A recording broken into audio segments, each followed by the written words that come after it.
Welcome to the Aaron Harber Show. My guest is Ambassador Ryan Crocker. Ambassador, thanks for joining me. Thanks for having me back, Aaron. It's great having you on the show. So tell me, what is the state of the world and the role of the United States in it? We are at a inflection point in world history as well as in our own. I think back 100 years, the end of World War I, in which the modern world tried to take shape. But if you look back then, the Treaty of Versailles, the role of the U.S., we were not a player. And once Wilson's concept of the League of Nations took hold, an isolationist Senate kept us out. So what did you get in the upshot? You got a 2-decade truce in one horrific world war. That's all it was, 1919, 1939. World War II, completely different. The United States created the post-war architecture, San Francisco Conference, the United Nations, NATO, Bretton Woods, that would be Bretton Woods, New Hampshire, not Bretton Woods, France, the International Monetary Order. And then we led it. Decade after decade, president after president, Republican and Democrat. It was a U.S.-led world order. Was it perfect? Absolutely not. Did we have another world war? We didn't. After 7.5 decades, conflicts here, conflicts there, but by and large, the march was forward. Then it started to change. Not with Donald Trump, it actually started to change with Barack Obama, who seemed to question whether the U.S. could or should lead the world going forward. The famous Atlantic set of interviews, the Obama Doctrine, it's kind of an inside joke. There is no Obama Doctrine. In the sense there was a Truman Doctrine laying out where and how we would fight the spread of global communism. No Obama Doctrine. What difference does it make? Look at something like the immigration crisis of post-World War II and then 2015 and forward. Well, we led in that post-war immigration crisis. We took in hundreds and hundreds of thousands of World War II refugees. What did we do when the next immigration crisis hit? The worst since World War II? Not our problem. What did we see? Thousands of migrants and refugees drowning in the Mediterranean trying to get across. Europe driven to its greatest point of division since World War II. Not our problem. Now, President Trump has carried it forward, pulling us out of the Paris Climate Accords, out of the Trans-Pacific Partnership, threatening NAFTA. So from Obama to Trump, you see two very different presidents moving in the same direction, that the U.S. really isn't going to lead the world anymore, at least not the way we did it since the Second World War. So we're at this hinge point. What happens if we don't lead? Looking forward to your next question, in which I will try to unravel all of that for you. So what do you think will happen? If you look ahead and we continue on this path, as it were, what's the trajectory? Well, that's where you have to bring in the other players. For us, NATO was a hugely important institution. That's what, of course, confronted the Soviet Union, but it's also what knit free Europe together for all of those decades. President Obama and President Trump have both questioned the utility of NATO. So now you have the European powers kind of looking at each other. We can't count on the U.S. anymore. What do we do now? Problem they've got is they're used to U.S. leadership. Left on their own, you start to see these very deep cracks in that Western European solidarity. The Russians love it.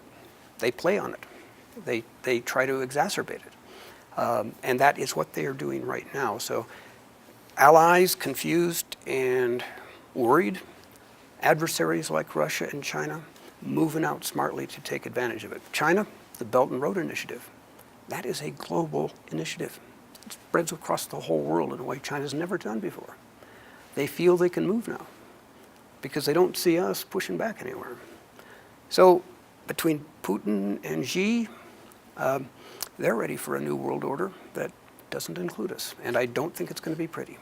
Isn't China already, they're not just ready for a new world order, aren't they already implementing a new world order? They are, but I would suggest it's still early going. You see it in several dimensions, some of them very worrisome. The Chinese movement into East Asian waters, creating little islands. Right, South China Sea. Precisely, paving them over and landing military aircraft on them. You now have the Chinese with a base in Djibouti, in Northeast Africa. They've never done this kind of thing before.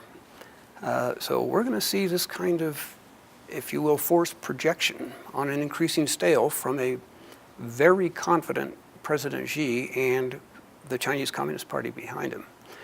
Putin, we focus a lot of attention on him, but clearly he is the weaker of the two regional power challenges. I kind of think Putin is at full extension right now, financially. He's not going to go beyond Syria in the Middle East. He can't afford to. But we are seeing again Crimea, Ukraine, the Baltics, the Balkans.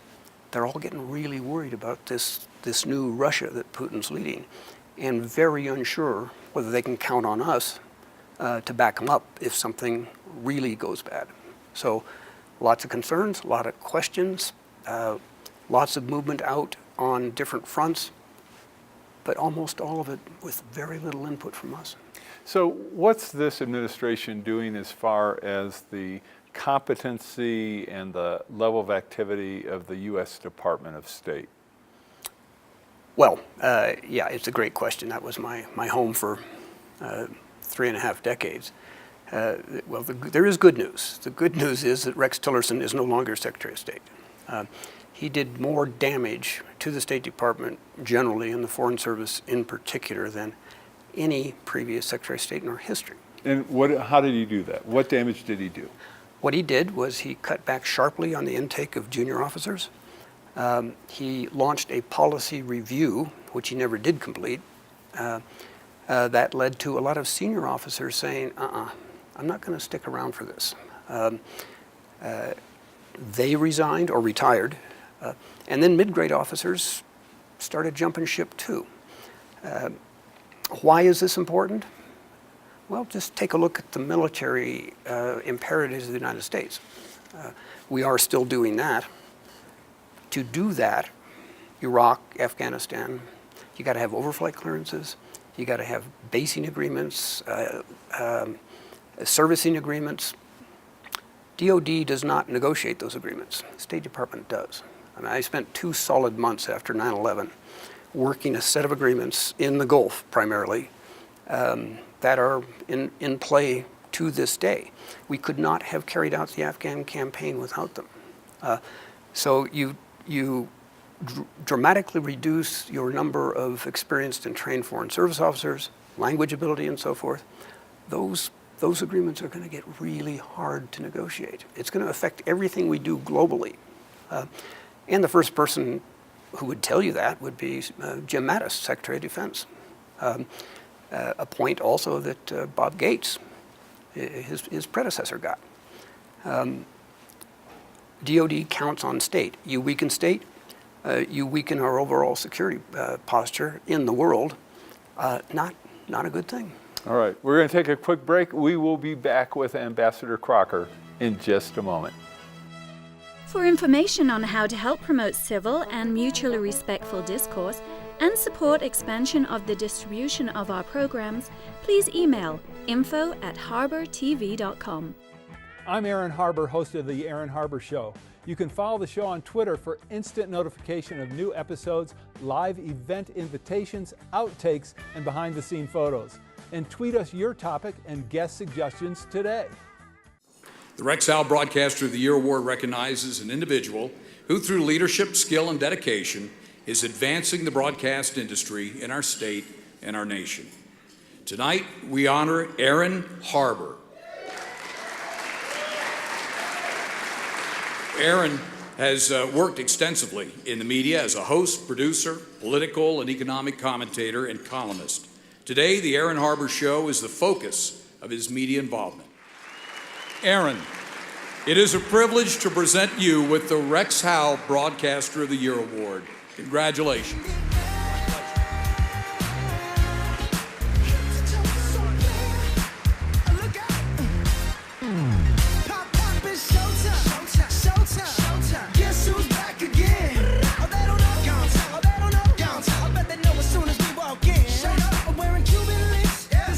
Just make journalism great again. I'm Aaron Harber, host of the Aaron Harber Show. Find us on Facebook to get all the latest updates, see behind-the-scene photos, and make comments and ask me questions. You can see episodes before their TV broadcast, so like the show today. The Aaron Harber Show may be viewed 24/7 at no charge from any location in the world at harbortv.com. Welcome back to the show. I'm with Ambassador Ryan Crocker, who has served the United States in 6 different countries. Do I have that count right? 6 different countries as ambassador. Yes. Right. Okay, well, good. That's a good start. So, as ambassador, what's your sense of this administration's intent when it comes? We talked about its interest or lack of interest in NATO. What's the future of NATO if Donald Trump gets reelected as president? Like all administrations, this one is complex. A lot of signals that we are backing away from traditional alliances, that we're backing away from a traditional leadership role. But then you see some counter signals. The appointment of Kay Bailey Hutchison as the United States ambassador to NATO was a very encouraging sign. As you know, she was in the Senate, Republican senator for Texas for many years. She is very, very big on NATO. Its importance to us. So on the one hand, you have statements out of the White House, but on the other, you have an appointment to a key post from someone who is widely known as an internationalist and an internationalist in security areas in particular. So no quick, easy monocausal explanations here at all. She gets it. I would like to think the new Secretary of State gets it. Experience as director of CIA, where he certainly acquired a reputation there as working with the career agency folks. And how about the Middle East? What's under this administration, certainly with the move of the U.S. Embassy to Jerusalem, seemingly complicating any opportunities for peace. What do you see happening in the next few years, if anything at all? Well, it's the Middle East, so one thing I can fearlessly predict is that things are going to happen. How far into the future do I project? That would be like a week from Saturday. And even then? Even then, President Obama talked about the shift to Asia, ending the wars in the Middle East. Well, we've learned that you don't end a war just by withdrawing your forces, which is what we did in Iraq. That left the field open to Islamic State on the one hand and to Iran on the other. They both exploited our absence. Now Islamic State is on the verge of military defeat. Another important point of continuity between Obama and Trump, incidentally. They both characterize this as a military problem with a military solution. They're both wrong. The long fight in Syria and in Iraq is really just getting started. Because unless or until those two countries can produce responsible governance that gives their people the services they need, economic opportunity, security, good education, you're going to see an Islamic State 2.0, just as Islamic State was Al-Qaeda in Iraq 2.0.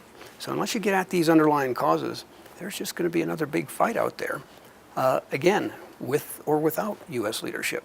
We'll see where it goes. If it's without us, it won't be anywhere good. All right, 2 quick questions on that. Number one is, it seems that one of the criticisms of our policy in the Middle East, especially when you look at Syria, Iraq in particular, but even if you go to Afghanistan, Pakistan, is our lack of understanding of the tribal nature of those nations and how We have assumed in the past that that by giving a nation or giving people democracy, everything is going to go smoothly, and that clearly has proven not to be the case. What's your take on that and on our failure to really appreciate the importance of tribes and tribalism in those countries? Well, Aaron, there are a couple of really great points in that. First, on democracy. You don't give another people democracy. You just don't do it. They get it if they want it. We can help with our experience in building our own country on structures that work and don't work, the primacy of rule of law, that sort of thing, but we can't export it. Another way to look at it is it can't be downloaded, it can only be uploaded. So that would be one key point to get right at the beginning. The other is implicit again in your question, tribalism. Well, that's now the new, golden word. It's all about tribalism and about our lack of understanding thereof. Well, to even say it's all about tribalism betrays again, I think, our ignorance. Do tribes count? Well, sure they do. Is it the monocausal explanation of everything that goes wrong or right in the region? Absolutely not. I spent my life out there, basically.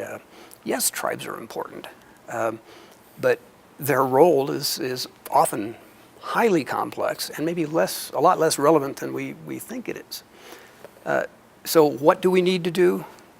My point for years has been show strategic patience. You set a policy, stay with it. Tell the American people why you're there, why it's important that we stay there, and inform our adversaries and our allies, we're not going home this time. Sadly, that is not the way we work. Certainly not the way we have worked under President Obama, and a lot of signs that it won't change that much under President Trump. We'll see what he does in Afghanistan. About almost a year ago now, he made the decision that Afghanistan needs to be about conditions, not about calendars. There were no more timelines. This is all great. However, his impatience is bubbling now over into the public domain that either we win or we get out. Well, that just tells our allies they've got something to be very afraid of, and our adversaries just hang on a little longer. The Americans will do what they always do. They'll go away. They'll leave. Was it a mistake in retrospect to invade Iraq? I was a proponent within the government at the time of not invading Iraq. Not because I could foresee all of the horrors that unfolded, but precisely because I couldn't. You open that door and it leads into a great black box. We don't know what's going to happen after the fall of Saddam. There were those who thought once you remove the dictator's boot from the neck of an oppressed people, they will naturally tend toward light and justice and goodness. No, that's not how the world works. Does that mean that if we just hadn't invaded, all would have been well? No. And that's why in foreign policy you don't get good choices. You get bad and worse. Sanctions were crumbling. They maybe had 6 months to go before the French pulled out of them. The Russians already had. So we would have seen, absent that invasion, you would have seen a rearmed Iraq. And since an armed Iraq has already invaded two of its neighbors, Iran in the 80s and then Kuwait a decade later, they'd probably be at it again. So I put all that out there just to say, if only we hadn't invaded. Yeah, well, if only we hadn't invaded, we would have a massive problems on our hand. In truth, not as big as the problems we do have, but again, no easy solutions to this. All right, fair enough. We're going to take our last break. We'll be back with Ambassador Crocker to wrap up. For information on how to help promote civil and mutually respectful discourse and support expansion of the distribution of our programs, please email info@harbertv.com. I'm Aaron Harber, host of The Aaron Harber Show. Find us on Facebook to get all the latest updates, see behind-the-scenes photos, and make comments and ask me questions. You can see episodes before their TV broadcast, so like the show today. The Rexall Broadcaster of the Year Award recognizes an individual who, through leadership, skill, and dedication, is advancing the broadcast industry in our state and our nation. Tonight, we honor Aaron Harber. Aaron has worked extensively in the media as a host, producer, political and economic commentator, and columnist. Today, the Aaron Harber Show is the focus of his media involvement. Aaron, it is a privilege to present you with the Rex Howe Broadcaster of the Year Award. Congratulations.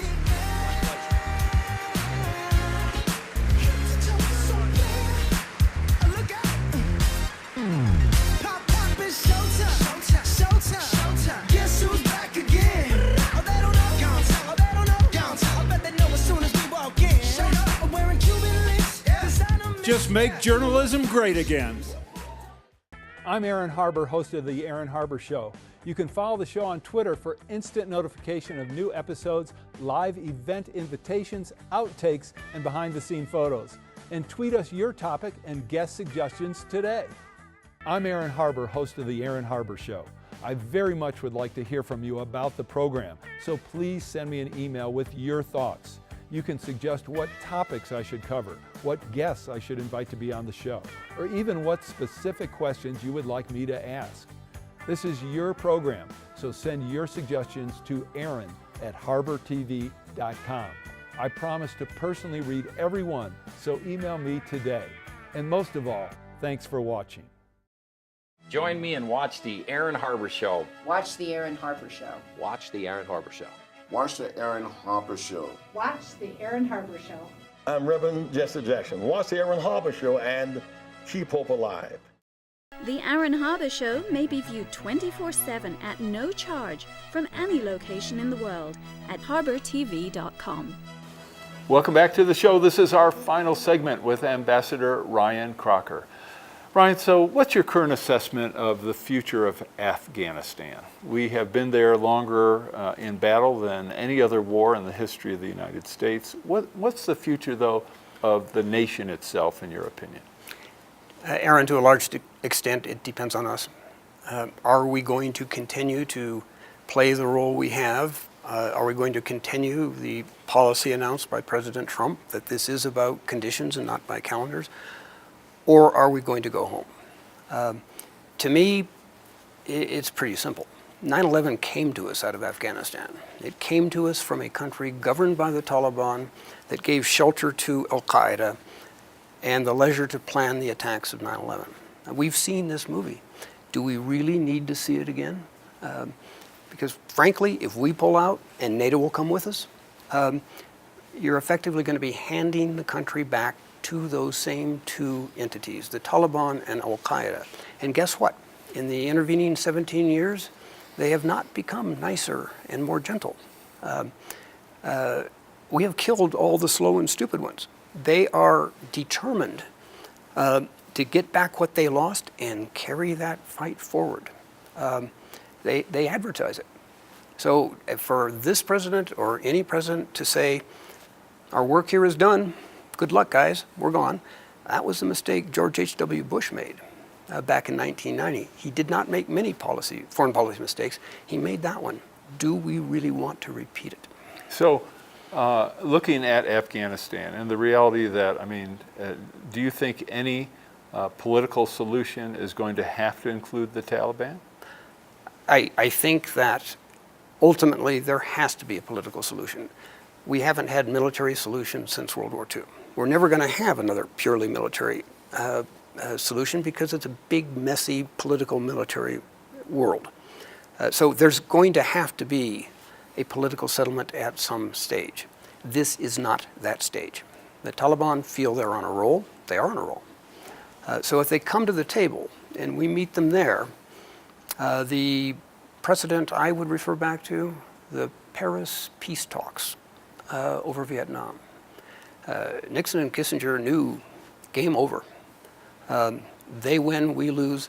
We just need to figure out how to dress it up so it unfolds some couple of years down the road and we can escape direct blame for surrenderism. That will be the model the Taliban are going to look at.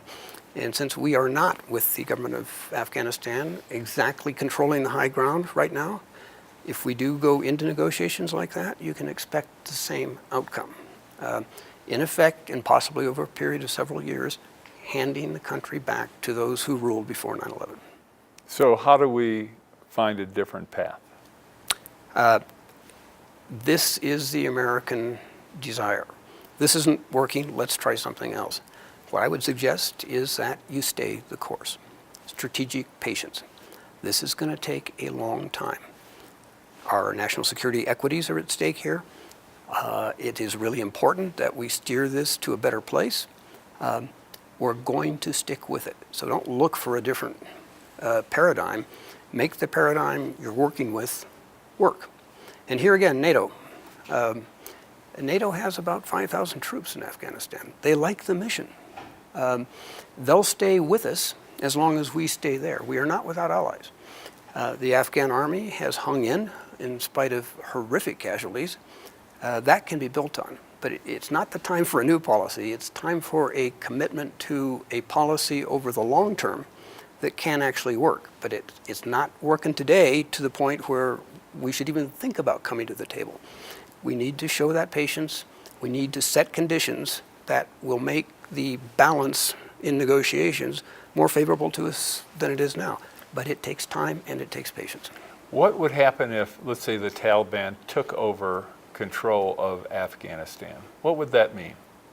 Well, it would mean that basically you have defaulted to the pre-9/11 realities.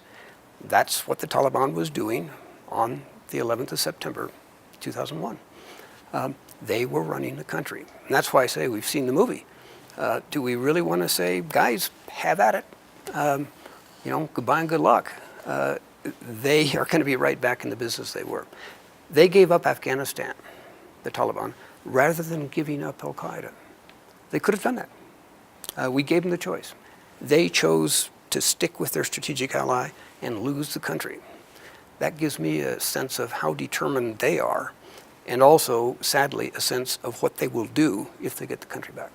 Okay, when you step back, how do you see, when you look at other countries, what do you think other countries see when they look at the U.S.? What is the view of the U.S. on the part of other nations as you talk to your contemporaries around the world? What do they think of the United States today? And I apologize, I'm giving you a minute to answer that question. Well, here we go. What our allies see is a United States that they can no longer count on. Not in NATO, not in other arenas. That has caused them, again, to take matters into their own hands. It's been horrible for European unity. It's been horrible in a lot of dimensions. Increasingly, we're just being counted out. That it doesn't matter anymore. We're not going to play our role, so others have to pile on. Defensive on the part of our traditional allies, very much on the offensive with, say, Russia and China. So that's the difference it makes. You look at specific issues, the travel ban that the Supreme Court upheld. When people in that region look at that, they will be saying to themselves, well, Islamic State was right. They really do hate us. They are not a safe harbor. They are not an alternative. We've got to go elsewhere. All right. Mr. Ambassador, thank you so much. Always a pleasure, Aaron. All right, that was Ambassador Ryan Crocker. Thanks for watching. We'll see you next time.